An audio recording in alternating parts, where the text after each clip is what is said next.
Bonjour mes élèves. Notre leçon d'aujourd'hui est la grammaire. Dans cette vidéo, je vais expliquer le complément d'objet indirect. Allez, prenons cette phrase.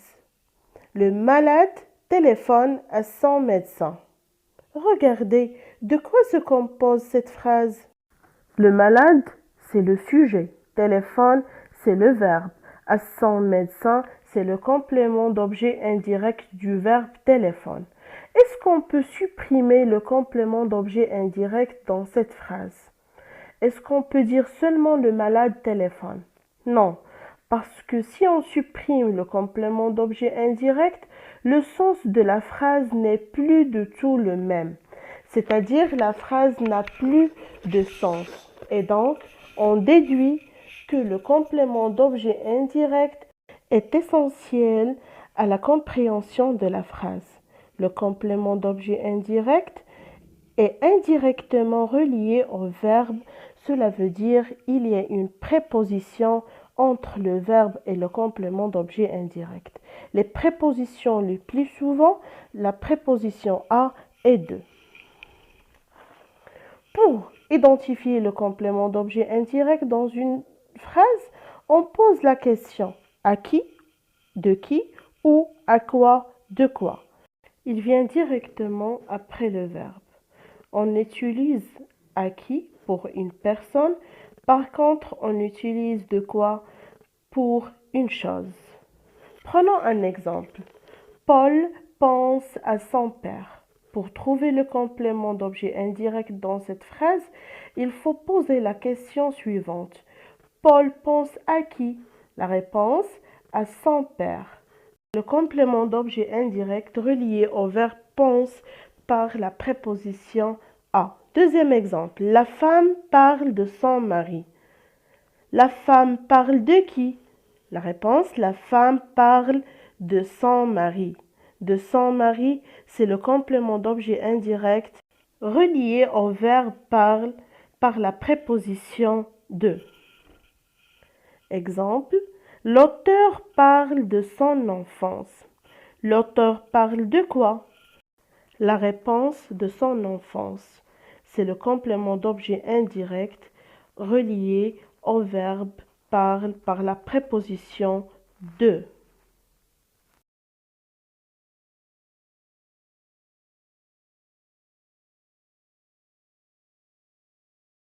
Bonjour mes élèves. Notre leçon d'aujourd'hui est la grammaire.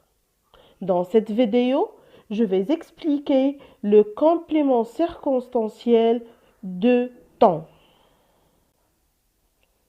ou le CCT. On commence notre leçon par l'exemple suivant. Le chat a chassé une souris ce soir. Le chat, c'est le groupe nominal sujet. A chassé une souris ce soir, c'est le groupe verbal. A chassé, le verbe. Une souris, complément d'objet direct. Ce soir, le complément circonstanciel de temps. Le complément circonstanciel de temps, dans cet exemple, nous indique les informations sur le moment dans lequel se déroule l'action. Si on supprime le complément circonstanciel du temps, dans cette phrase, le sens de la phrase reste le même. Il y a seulement moins d'informations sur l'action. Donc, on déduit que le complément circonstanciel de temps peut être supprimé. Reprenons l'exemple précédent. Le chat a chassé une souris ce soir. Regardez le complément circonstanciel de temps. Ce soir. Se situer à la fin de la phrase. Regardez. Si nous déplaçons le complément circonstanciel de temps au milieu ou au début de la phrase, est-ce que le déplacement de complément circonstanciel de temps apporte des changements sur le sens de la phrase. Très bien. Non. On déduit que le complément circonstanciel de temps est déplaçable. Nous pouvons le déplacer. Pour identifier le complément circonstanciel de temps, dans une phrase, il suffit de poser la question « quand ». Prenons un exemple. Elle est revenue hier. Pour trouver le complément circonstanciel de temps, dans cette phrase, il faut poser la question suivante. Elle est revenue quand? La réponse, hier. Hier, c'est le complément circonstanciel de temps car il donne des informations sur le moment dans lequel se déroule l'action. Le complément circonstanciel de temps peut prendre plusieurs formes, à savoir un groupe nominal ou un adverbe.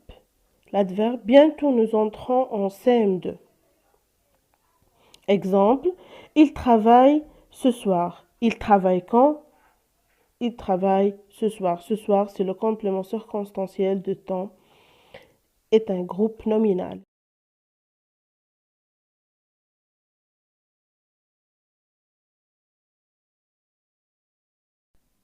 Bonjour mes élèves. Notre leçon d'aujourd'hui est la grammaire, le complément circonstanciel de lieu. On commence notre leçon par la phrase suivante. Ma mère nettoie la vaisselle dans la cuisine. Regardez de quoi se compose cette phrase.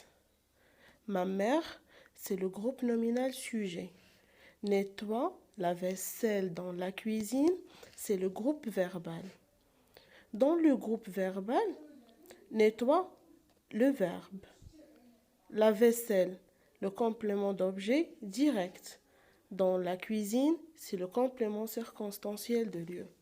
Le complément circonstanciel de lieu dans cette phrase nous indique des renseignements sur l'endroit ou le lieu où l'action se déroule.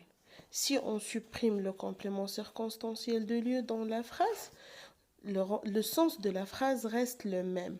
Il y a seulement moins d'informations sur l'action.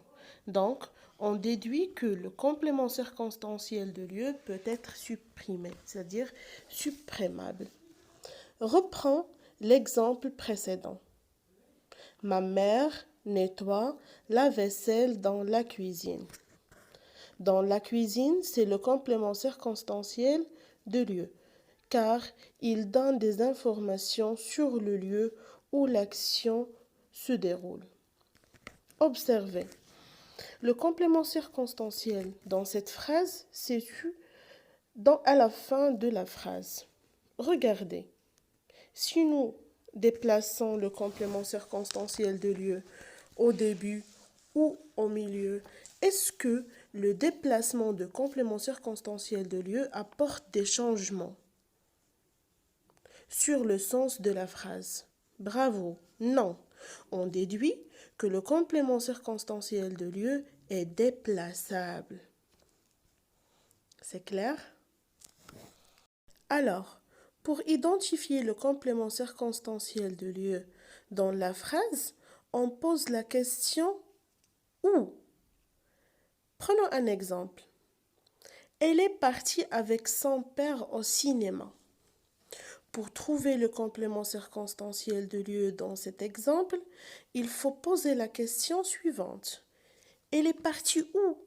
La réponse, au cinéma. Au cinéma, c'est le complément circonstanciel de lieu.